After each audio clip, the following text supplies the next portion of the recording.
used to think people wore masks to hide their true selves. Turns out, most of them don't hide anything at all. We just don't know how to look. It started the day I walked into that little antique shop on Willow Street. Dusty shelves, strange artifacts, and a shopkeeper with eyes too old for his face.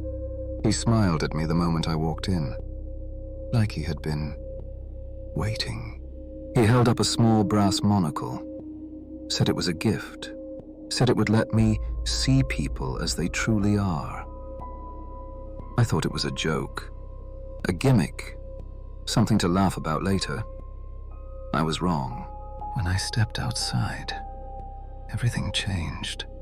The first person who walked past me, a man in a coat, his skin peeled away like wet paper.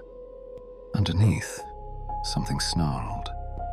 His eyes were black, his smile too wide, too sharp. I blinked, and he looked normal again, but only until I looked through the monocle. Then the truth returned. Every person I passed, their human faces dissolved into twisted creatures. Some had jaws hanging open like broken gates. Some had clawed hands. Some were nothing but hollow shadows wearing skin. I realized quickly, this wasn't a gift. This was a curse I never asked for. My heart pounded as I ran back to the antique shop. I slammed open the door, and the shopkeeper was already waiting, smiling. "Too much truth?" he asked.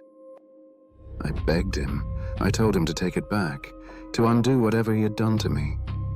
His smile didn't change, but his shadow did. It stretched across the floor. Too long, too sharp, too alive. The lights flickered, the walls groaned, and the shopkeeper's skin slid away like melting wax. Horns curled from his skull. Fire burned in his eyes. He wasn't a shopkeeper. He was the devil. He stepped toward me and whispered, "You wanted to see the truth, and the truth always has a price." The monocle fused to my hand, burning, searing, claiming me. Now, I can never look away. And worse, the demons know I can see them.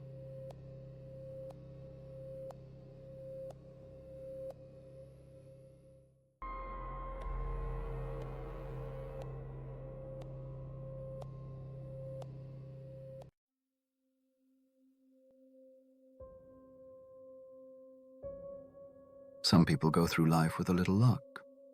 Some call it instinct. A strange feeling. A quiet voice inside telling them something's wrong. Sam had one of those voices, except his didn't come from inside. He was walking home one night when he heard it. A whisper, too close to be imagined, too real to ignore. "Don't take this route today." He froze, turned around. No one was behind him, but something in the tone made him change direction. That choice saved his life, though he wouldn't know that until later. The next day, it happened again. Outside a gas station, as he reached for the door. "Don't speak to him." Inside, a man erupted in anger. A fight, a broken bottle. Sam stepped back just before it spilled into the parking lot. Later that week, sitting in his car, an unknown number flashed on his phone. "Don't answer that call." He didn't. And seconds later, a semi-truck ripped through the intersection, right where he would have been. By then, Sam understood one thing. This voice, whatever it wasn't here to hurt him. It warned him when danger was near. It nudged him away from dead ends, bad choices, violent strangers, wrong places at the wrong time. Every whisper kept him alive. One night, in the stillness of his apartment, Sam finally asked, "Why me? Why are you helping me?" The lights flickered.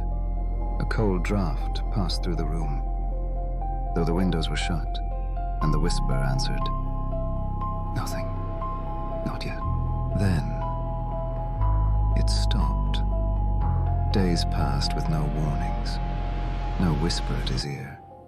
No cold breath on his neck. Just silence. And Sam, for the first time, felt vulnerable without it. He didn't realize how much he'd come to rely on something he didn't understand. Walking home in the rain, soaked and alone, Sam finally whispered, "Are you still there?" Nothing. He reached his apartment door, keys shaking in his hand, and then, from the darkness behind him, "Now, it's your turn." Inside his apartment, the lights dimmed to a dying glow. Shadows gathered in the corners, pulling together, forming something that wasn't human and never had been. Two faint red lights opened within the darkness. Not eyes, just the idea of eyes. The whisper spoke again, deeper now. "I warned you. I protected you. I kept you alive." Sam's voice broke. "What do you want?" The shadow stretched across the walls, like ink spilling in water, and the whisper said, "Your name. Give it to me." Shakingly, Sam replied, "Sam." The lights flickered violently, every bulb in the apartment bursting with a pop. Darkness swallowed the room whole. In the pitch black, there was one final breath at Sam's ear, a whisper, calm, satisfied. "Thank you, Sam."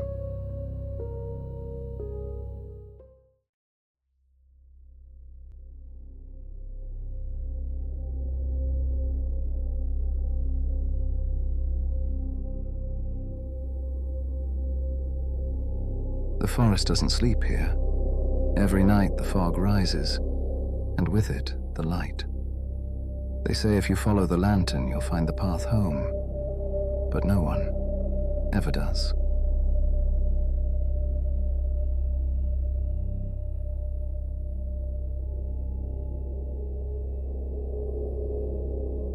"I saw it last night, just beyond the old fence.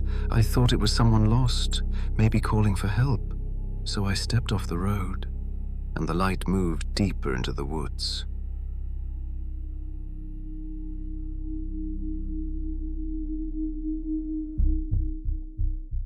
The air changed, thicker, wet with whispering. It wasn't wind, it was breathing. The lantern swayed like it knew I was watching. That's when I saw the faces. Hundreds of them, pressed into the cloth like trapped souls, each one still alive beneath.